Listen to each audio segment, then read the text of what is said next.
Hey everybody, this is Wendell Jones. I hope all of you had a great holiday season. We're approaching the new year. I want to come out here to talk to you because it's getting time for us to really get to work and to get this agenda, push this agenda for our district, for District 25. As we're going into the new years, I want to talk to you about these two words that you're going to hear me repeat like a broken record throughout my term. And those two words are this: economic mobility. Our focus, our focus as residents of District 25, as residents of Greenville County, has to now become economic mobility. Not only our focus, we have to insist that at the city level and at the county level and at the state level that you allowed me to go represent us on, that has to be where we begin to generate policy that supports economic mobility.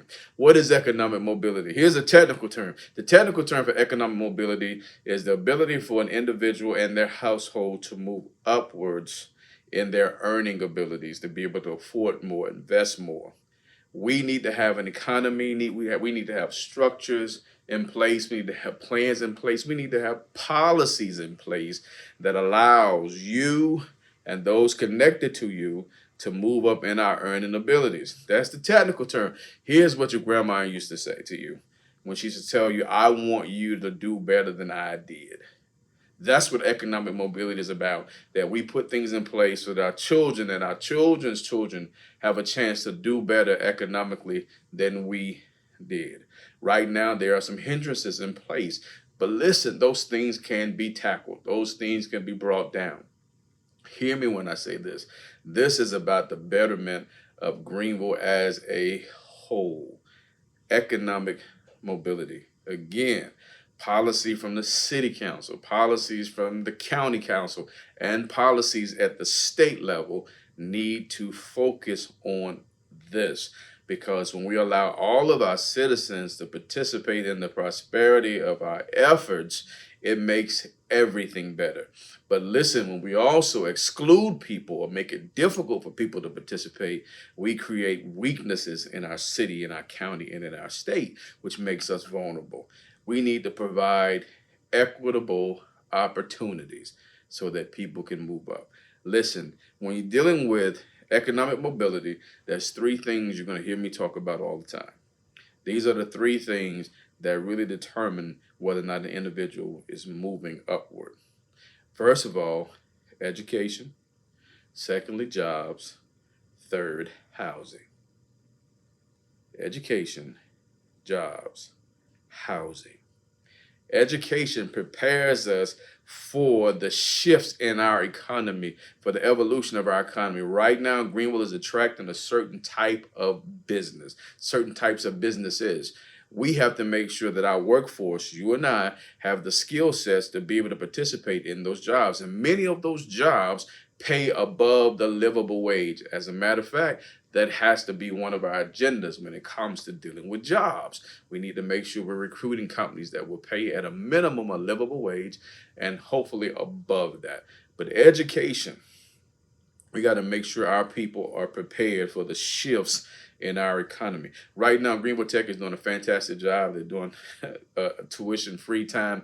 Everybody should be jumping on that. If you are still at the age where you are working, you need to strongly consider re-education if you're not making the kind of monies that you need to make.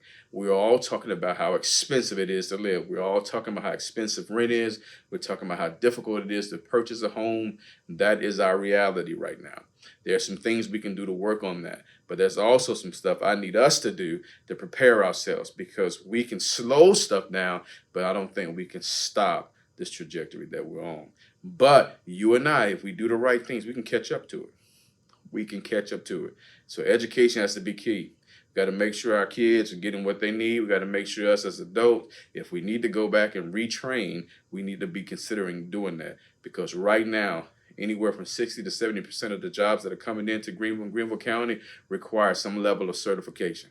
You need to have some level of certification to make the monies that they're offering, and some of them are offering quite a bit. We see what's going on out at SCTAC, formerly known as Donaldson. Quite a few companies are coming in, but they're looking for certified employees. We've got to do that. We got to bridge that gap, y'all.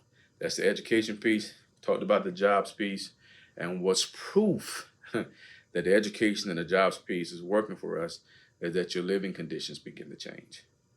You can begin to move from lower income housing to maybe even purchasing your first home.